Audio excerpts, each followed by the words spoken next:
নমস্কাৰ বন্ধু বান্ধৱীসকল আসাম হাব চেনেলটোত আপোনালোকক পুনৰ এবাৰ স্বাগতম জনাইছোঁ। আজিৰ এই ভিডিঅ'টোত আমি ডিছকাছ কৰিম হোজাই ডিষ্ট্ৰিক্ট কোৰ্টত ভেকেঞ্চি ওলাইছে তাৰে বিষয়ে।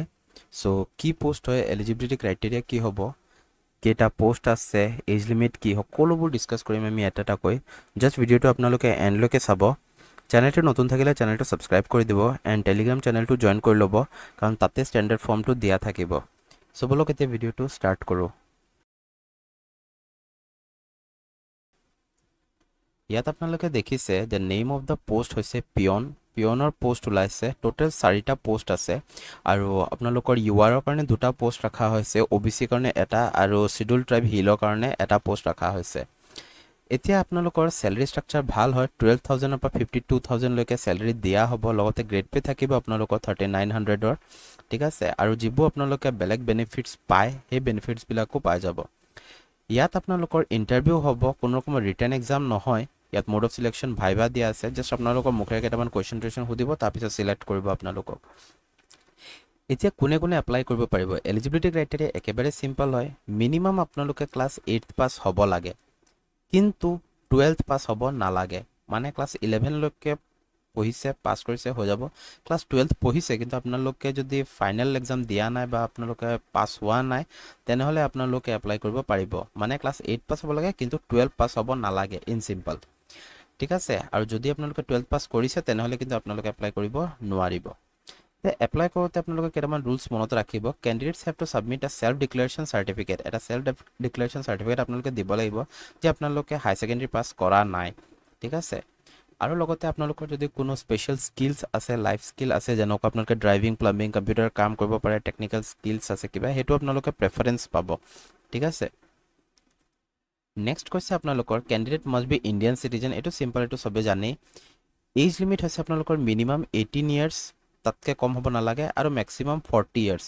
এইটো কিন্তু জেনেৰেলৰ কাৰণে হয়। OBC, ST, SCয়ে কিন্তু ৰিলেক্সেশ্যন পাব। OBC হ'লে আপোনালোকে 43 ইয়াৰ্ছলৈকে, 43 বছৰলৈকে এপ্লাই কৰিব পাৰিব, আৰু ST, SC হ'লে আপোনালোকে 45 বছৰলৈকে। যদি আপোনালোকৰ কিবা ডিজেবিলিটি আছে তেনেহ'লে আপোনালোকে ইয়াত আৰু 10 বছৰৰ আপোনালোকে পাব, মানে আপোনালোকে 50 বছৰলৈকে এপ্লাই কৰিব পাৰিব, ঠিক আছে। এপ্লাই কৰিব কেনেকৈ? আপোনালোকে প্ৰথমে এটা আসাম গেজেট পাৰ্ট 9ৰ যিটো আছে এপ্লিকেশ্যন ফৰ্ম, সেই এপ্লিকেশ্যন ফৰ্মটো মই টেলিগ্ৰাম চেনেলটোত দি দিম, তাৰ পৰা আপোনালোকে ডাউনলোড কৰি ল'ব। সেইটো আপোনালোকে ফিল আপ কৰিব লাগিব, ঠিক আছে। ফিল আপ কৰিব আৰু লগতে আপোনালোকে কেইটামান বস্তু দিব লাগিব, যেনেকৈ হৈ গৈছে আপোনালোকৰ 4টা ৰিচেণ্ট পাছপৰ্ট চাইজ ফটোগ্ৰাফ। আপোনালোকে 3 মাহতকৈ পুৰণা ফটো নিদিব। বেকগ্ৰাউণ্ডটো আপোনালোকে লাইট কালাৰ ৰাখিব, ইয়াতো হোৱাইট ৰাখিব, নহ'লে আপোনালোকে লাইট ব্লু ৰাখিব। আৰু আপোনালোকৰ ফটোৰ পিছফালে নিজৰ চাইন কৰি দিব লাগিব। যিমানখিনি আপোনালোকৰ ডকুমেণ্টছ আছে, এজ, কাষ্ট, এইবোৰ চব আপোনালোকে কিন্তু চেল্ফ এটেষ্ট কৰিব লাগিব। চেল্ফ এটেষ্ট মানে হৈছে প্ৰতিটো পেজত ছিগনেচাৰ কৰিব লাগিব। চেল্ফ ডিক্লেৰেশ্যন চাৰ্টিফিকেট আপোনালোকে দিব লাগিব। লগতে আপোনালোকৰ এমপ্লয়মেণ্ট এক্সচেঞ্জ ৰেজিষ্ট্ৰেশ্যন থকাটো মেণ্ডেটৰী হয়, সেইটো আপোনালোকৰ লাগিবই, ঠিক আছে। যদি আপোনালোকে কোনো যদি ডকুমেণ্ট আপোনালোকে প্ৰুফ হিচাপে বা যে আপোনালোকে যেতিয়া মেইন ডকুমেণ্টছখিনি আপোনালোকে চেক কৰিব, তেতিয়াহ'লে যদি আপোনালোকে দিব নোৱাৰে, আপোনালোকক কিন্তু এপ্লিকেশ্যনটো ৰিজেক্ট কৰি দিয়া হ'ব। আপোনালোকে এপ্লিকেশ্যনটো ফিল কৰিলে এনভেলপত ভৰাই পিনি আপোনালোকে এনভেলপৰ ওপৰত ডাঙৰকৈ লিখি দিব দ্য ডিষ্ট্ৰিক্ট এণ্ড ছেশ্যন জাজ হোজাই, শংকৰদেৱ নগৰ, হোজাই, আসাম 782442। এইটো লিখি পিনি আপোনালোকে পঠাই দিব। ইয়াতো স্পীড পোষ্টত নহ'লে আপোনালোকে গৈ পিনি আপোনালোকে তাত ড্ৰপ বক্সত দি আহিব পাৰে। আপোনালোকৰ কিন্তু মোবাইল নাম্বাৰটো লিখিব লাগিব আৰু ইমেইল আইডিটো লিখিব লাগিব। এপ্লিকেশ্যন ফৰ্মটোৰ ওপৰতে আপোনালোকে এইটো লিখি দিব, ঠিক আছে।